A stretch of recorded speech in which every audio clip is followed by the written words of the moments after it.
Thank you for joining Sports Development Series. We yours truly, Boma, Ekiyor.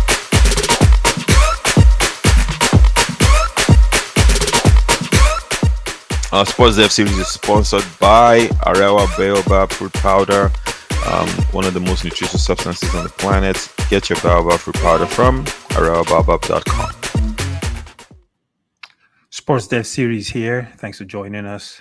So, last week, FIFA announced that the 2030 World Cup was going to be split among 6 countries. In Uruguay, Argentina, and Paraguay, the first 3 opening games will be played, and then the remaining 101 games will be split between Portugal, Spain, and Morocco.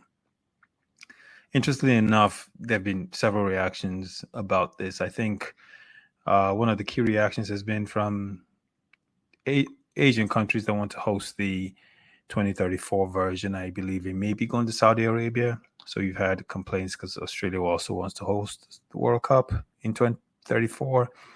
But my, as far as Sports Dev series is concerned, looking at this being held in the Iberian Peninsula and Morocco would be good from the standpoint of a time zone, which would match the majority of the world's time zone.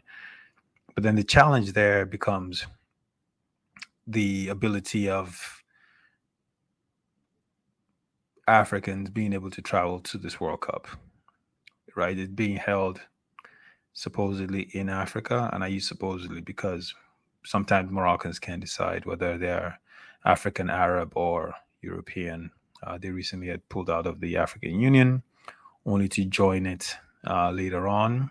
So there's been some controversy around that. And then with this World Cup being held in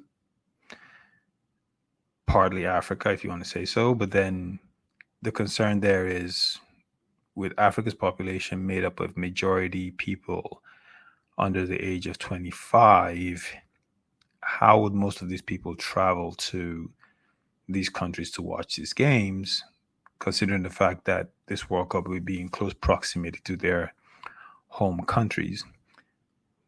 Why is that a problem, or why would it be a challenge? Well, it'd be a challenge for most of them to get visas. If you've paid attention to what's been going on, the numbers of impoverished Africans that have tried to travel through North Africa into Europe has led to some very, very dire incidents with extreme cases of racism in Morocco, even murders to that degree of Black Africans traveling through Morocco. They face extreme discrimination and hostility that manifests itself in verbal and physical abuse and violence, not to mention that there are restrictions of people trying to travel to these countries. So when you look at it from that standpoint, and this isn't just limited to Morocco, it also applies to Spain and Portugal. So when you look at it from that perspective, you know, the Morocco part of the games that will be held in Morocco, how will most Africans be able to travel there? I mean, they're not going to give them visas because they're young. And it'll be interesting to see. We're going to follow this space and see exactly how it plays out. But it's going to be a World Cup in Africa, if you want to say so, but not with Africans. Thanks. Take care.